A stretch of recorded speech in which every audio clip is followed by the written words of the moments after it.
Bonjour Bernard Clairfailly.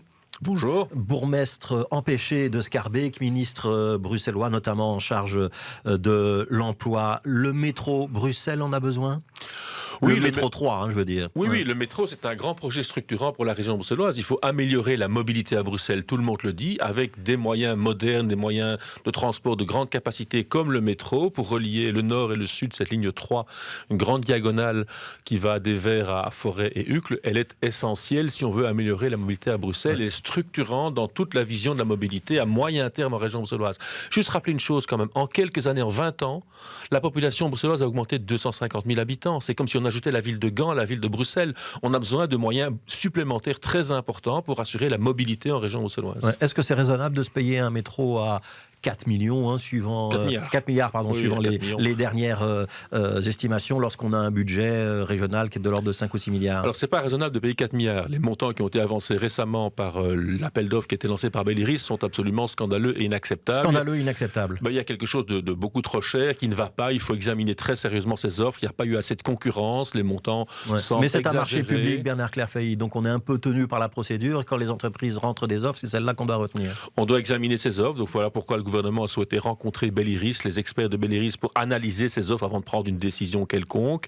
Nous n'avons pas l'intention à ce stade de renoncer à un projet aussi structurant que le métro, qui doit faire du bien à la mobilité à travers des quartiers denses, à travers des quartiers fort étroits où il est difficile d'organiser une autre forme de mobilité publique. Donc il faut examiner ces offres. Peut-être qu'il y a un manque de concurrence en raison du fait que beaucoup d'entrepreneurs sont occupés pour l'instant dans les grands projets parisiens.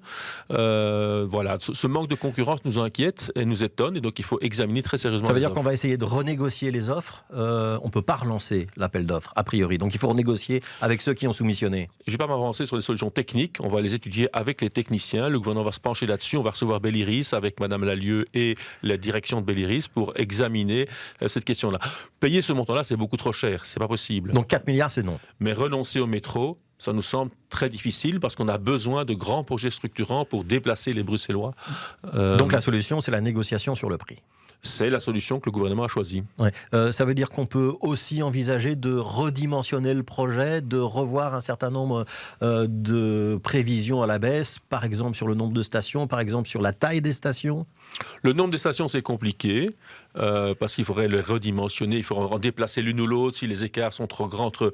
si on supprime une station en plein milieu, les écarts sont trop grands, et alors la ligne de métro ne fonctionne plus, il n'a plus la capacité d'attirer la population, mais on peut peut-être travailler sur la taille, l'importance des stations, la quantité de béton qu'on va mettre dans chaque station. Il y a peut-être moyen de ça veut faire dire des stations plus petites où il y a moins de commerce, par exemple, à l'intérieur de la station. Moins de commerce et moins de béton qui est écoulé, parce que ce ne sont pas d'abord des centres commerciaux, il faut le savoir, mais il faut les animer, il faut qu'elles soient sécurisées, il faut une série de conditions pour qu'elles soient confortables, mais on peut peut-être faire des économies là aussi. Ouais, on a entendu tout à l'heure un représentant des commerçants de Stalingrad, et on entend beaucoup d'acteurs de la société civile dire mais pourquoi le métro ? Pourquoi est-ce qu'on ne densifie pas plutôt le réseau de tram ? Qu'est-ce que vous répondez à cet argument ? Parce que dans certains quartiers de la ville, la capacité de densifier le réseau de tram en voirie est très très étroite. L'exemple, c'est le tram 55 qui va jusqu'à Evere et traverse Schaerbeek depuis la gare du Nord. On passe par des petites chaussées très anciennes, médiévales, étroites, qui ne sont pas de larges boulevards ou de larges chaussées comme il y a dans d'autres parties de la ville ou d'autres grandes villes comparables. Et donc, il est très très compliqué d'offrir en surface de transport de grande capacité. Donc, il n'y a pas d'alternative au métro ? C'est très très compliqué. Il faut en examiner quand même. Je demandais à ma collègue Madame Van den Brand, puisque ce métro n'arrivera pas avant 35, peut-être 40, peut-être 45, d'améliorer le confort et la capacité de la ligne 55 dans l'immédiat. Mais on a quand même besoin du métro parce que tous ces quartiers, vers l'OTAN, etc., vont se développer. Maintenant, il ne faut pas avoir peur de payer un peu plus cher, parce qu'on sait bien que les coûts de la construction ont augmenté, et on compare à des chiffres qui ont été fixés en 2015. Les coûts de la construction ont augmenté. Celui qui construisait une maison en 2015, c'est que s'il l'a construit aujourd'hui, il a mais payé là, on parle d'une beaucoup plus augmentation cher. de 250%. Donc 250, c'est pas possible, mais un peu plus n'est pas déraisonnable. L'indice ABEX, l'indice de la construction, entre 2015 et maintenant, a augmenté de 38%. Et il faut aussi obtenir des moyens sans doute supplémentaires du fédéral. Le fédéral s'était engagé à mettre 500 millions pour payer ce métro, mais c'est la montante de 2015. Le fédéral aussi doit pouvoir accompagner les développements de Bruxelles en suivant l'inflation. Ça pose pas le problème, Bernard Clairfailly, des finances de Bruxelles ? On n'est pas un petit peu en train de vivre au-dessus de nos moyens ? Nous vivons déjà au-dessus de nos moyens indépendamment du métro. Nous avons un gros effort à faire pour être plus pertinent dans le choix des dépenses que nous faisons. Nous savons que nous allons devoir faire un exercice budgétaire difficile, mais il y a à travers le plan Good Move, en tout cas la vision globale de la mobilité, soit des recettes supplémentaires. On peut imaginer des recettes qui étaient conçues sur les voitures, le projet de taxe kilométrique intelligente. La taxe Smart Move, pour l'instant, elle est calée. Hein. Pour l'instant, elle est calée, mais elle fait partie du plan global de la région bruxelloise pour financer notamment on la le relancera transport pendant en la commun prochaine et le métro. législature. C'est une hypothèse. Si on veut financer le métro, il faut une vision globale de la mobilité. Il faut que le fédéral puisse suivre aussi les coûts de la construction. Globalement, le fédéral s'est engagé 500 millions. Il n'y a pas de raison qu'il ne suive pas les coûts de l'inflation et accompagne mieux sa capitale, mieux Bruxelles, dans ses grands projets de mobilité. Alors, on va parler emploi, si vous voulez bien. À partir de septembre, bilan de compétences systématique, c'est passé en gouvernement. Enfin, ça a été approuvé, confirmé en gouvernement la semaine dernière. Bilan de compétences systématique. Ça veut dire obligatoire, systématique ? Oui, donc le Parlement se prononcera dans quelques semaines, j'espère que ça va voter avant l'été, imposer à Actiris, qui accompagne les chercheurs d'emploi, de dresser pour chaque chercheur d'emploi un bilan de compétences objectivé, pas seulement déclaratif, pas seulement un chercheur d'emploi qui dit « je suis compétent en ceci, j'ai une expérience en cela, je parle telle langue », de objectiver les compétences pour permettre à Actiris de mieux les orienter vers les emplois qui se présentent, de vérifier le niveau de compétences numériques, ça veut dire qu'on aura des entretiens, on est demandeur d'emploi, on aura des entretiens avec des représentants d'Actiris ou des spécialistes de la question qui vérifieront mon niveau en langue, mes capacités en électromécanique, mes capacités en programmation, etc. Exactement, et ça doit servir à construire un parcours de formation adapté. Si on est candidat pour tel métier et qu'on est un chercheur d'emploi de longue durée, savoir que 60% des chercheurs d'emploi chez Actiris chôment depuis plus d'1 an. Et donc ça veut dire que s'ils cherchent activement du travail, au bout d'1 an, leurs compétences n'ont peut-être pas été désirées par le marché. Il faut donc les compléter d'un complément de formation numérique, d'un apprentissage de base d'informatique, linguistique ou dans le secteur professionnel qu'on a choisi. Mais donc ça veut dire, pour être très concret, Bernard Clerfay, qu'à partir de septembre, on a donc ce bilan de compétences systématique et qu'après le bilan de compétences, on aura la garantie d'avoir un parcours vers l'emploi avec soit un stage, soit une formation. La loi prévoit déjà que chaque chercheur d'emploi inscrit dans un service public de l'emploi doit faire un parcours d'accompagnement individualisé, donc négocier avec son accompagnateur qu'est-ce que je vais faire pour me rapprocher du marché de l'emploi. Si j'ai fait 2-3 interviews ou 10 ou 15 interviews et que je n'ai pas été sélectionné, c'est peut-être que je peux enrichir mon CV, mes compétences de quelque chose. Quelles sont les formations qui me plaisent ? Il y a des offres de formation, il y a encore de la place dans les formations, il y a encore des métiers qui recrutent, il y a des formations même de court terme de quelques mois pour des métiers qui recrutent. On peut... Mais on a 71% des demandeurs d'emploi en région bruxelloise qui n'ont pas fait d'études supérieures. Or, on sait que le gros gisement d'emploi, il est plutôt dans le secteur tertiaire. Donc là où il faut effectivement plutôt avoir fait des études supérieures. Vous allez pouvoir passer ce gap-là, enfin résoudre ce gap-là. Alors, je ne viens pas avec une baguette magique en disant qu'on va tout résoudre en quelques semaines. D'ailleurs, il y a 88 000 chercheurs d'emploi aujourd'hui. Ce n'est pas au mois de septembre qu'ils auront tous leur bilan de compétences. On va commencer avec les jeunes, on va commencer avec les chercheurs d'emploi de longue durée.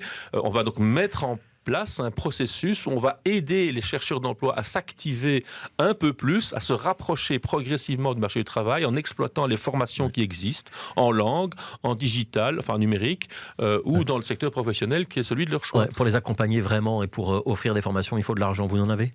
Il y a pour l'instant des places disponibles en formation. Il y a des modalités de formation qui sont encore disponibles. On peut encore inscrire une série de gens. On ne va pas du jour au lendemain, au mois de septembre, inscrire 80 000 chercheurs d'emploi de plus en formation. Nous faisons avec Bruxelles Formation près de 20 000 modules de formation par an. Donc on peut en quelques années faire monter en gamme, entre guillemets, la capacité des chercheurs d'emploi et les aider à retrouver un emploi sur le marché bruxellois. Voilà, donc ce gros changement, c'est pour début septembre. On va informer, j'imagine, les demandeurs d'emploi un par un qu'ils vont avoir des... Actiris va sélectionner des publics cibles. Ils vont commencer avec les jeunes, ils vont commencer avec les chercheurs d'emploi de longue durée, une série de catégories. Ça mettra de nombreux mois, si pas plusieurs années, pour que les 80 000 chercheurs d'emploi aient leur bilan de compétences, mais on va les activer un peu plus et les accompagner mieux. Alors, autre dossier, la lutte contre la discrimination à l'embauche, avec des tests par des inspecteurs qui vérifient qu'il n'y a pas de processus de discrimination dans les offres d'emploi et dans les sélections faites par les entreprises. Pour la plupart des entreprises privées, ce nouveau test de discrimination qui est voulu par la région bruxelloise, il ne va pas pouvoir être opéré parce qu'on a estimé, le Conseil d'État a estimé que la région bruxelloise n'était pas compétente. On ne va pas passer à côté de l'objectif ? Alors, le premier objectif, c'est d'indiquer qu'en région bruxelloise, nous nous opposons à toute forme de discrimination à l'embauche fondée sur des critères de race, de couleur de peau, de genre ou quoi que ce soit. C'est inacceptable. Nous voulons que l'emploi à Bruxelles représente la diversité de la population et que chaque chercheur d'emploi ait les mêmes chances que les autres de mettre en avant ses talents, ses compétences pour travailler. Mais ça, on y travaille depuis longtemps. Donc, Bernard Clairfeil, l'idée d'avoir des tests, c'était de pouvoir identifier là où il y avait des problèmes. C'est d'abord un message politique. Deuxièmement, c'est tenter de prouver. C'est difficile de prouver que tel ou tel employeur, dans le cadre d'un processus d'embauche, a discriminé et n'a pas reconnu quelqu'un. Il y a eu un cas récent qui a été rendu public par une télévision d'une jeune femme qui postulait et puis qui a eu des copies des échanges de mails ensuite où, dans l'échange de mails du processus d'élection, on disait qu'elle était compétente, mais qu'elle avait la couleur de peau qui ne convenait pas. C'est profondément inacceptable. Si elle est compétente, il n'y a pas de raison qu'on n'ait pas une chance d'être engagé. Et un comportement comme ça doit être sanctionné. Les tests de discrimination... Donc il va y avoir des tests, mais pas partout.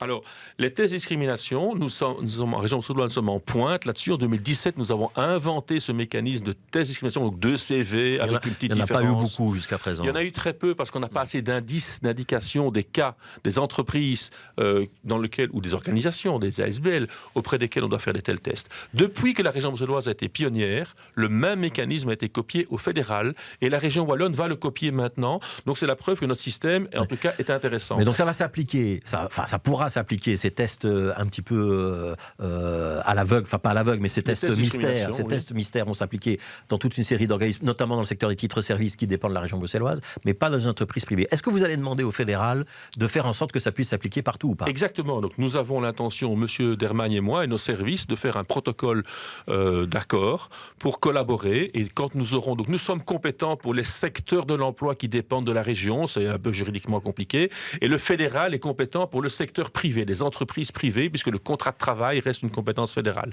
Nous allons faire un protocole d'accord qui est en cours de négociation maintenant. Dès que nous aurons un signalement qui relève de nos services, nous ferons nous-mêmes les tests. Quand nous aurons un signalement ou une information qui relève des services du fédéral, nous collaborons avec le fédéral qui a des dispositifs similaires aux nôtres, pas aussi pointus, pas aussi poussés que les nôtres, mais qui peuvent être mobilisés pour lutter contre la discrimination en région bruxelloise. Que risque une entreprise qui est prise en flagrant délit de discrimination à l'embauche? Le dossier fait l'objet d'un procès verbal. Il est envoyé au juge, au tribunal, et il y a du travail. Et donc, il y a des sanctions pénales qui peuvent s'appliquer, soit une amende, soit une sanction pénale. Donc, ça peut aller très loin. Il y a eu des cas récents. Il y a des boîtes d'intérim. Récemment, on a fait un test. C'était pas dans le secteur privé, c'est dans une société de logement social en région bruxelloise. Donc, parfois, l'employeur public aussi est amené à discriminer, ce qui est scandaleux.